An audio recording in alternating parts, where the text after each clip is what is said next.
काल सायंकाळी 5 ते 10 वाजता दरम्यान कामठा चौक येथे नाकाबंदी राबवित असताना 6:30 वाजताच्या दरम्यान एक संशयित मोटरसायकल आम्हाला येताना दिसली. त्या मोटरसायकलवर नंबर नव्हता. तर आम्ही त्या मोटरसायकल चालकाला थांबवून विचारपूस करत असताना तो उडवाउडवीची उत्तरं देत होता. म्हणून त्याच्याजवळ जी बॅग होती ती बॅग आम्ही चेक केली असता त्या बॅगमधून एक गांजासारखा वास येत होता. म्हणून आम्ही त्या बॅगमधील बंडल चेक केले तर त्यामध्ये हिरवा ओलसर गांजा आम्हाला आढळून आला. कारवाई दरम्यान आम्ही त्या गांजा मोजला असता त्याचं वजन 3 किलो 20 ग्रॅम एवढं आढळून आलेलं आहे. तसेच समोर तो इसम होता त्यास त्याचे नाव पत्ता वगैरे विचारला. त्याने आपले नाव निलेश शिलाराम मेश्राम राहणार गोंदिया असे सांगितलेले आहे.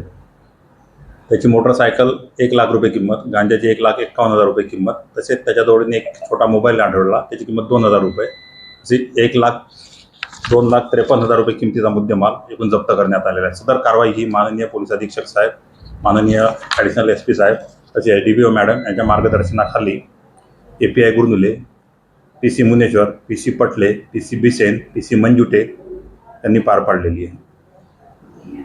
पुढील तपास API डाबेराव हे करीत असून आणखी आरोपी निष्पन्न होण्याची शक्यता आहे.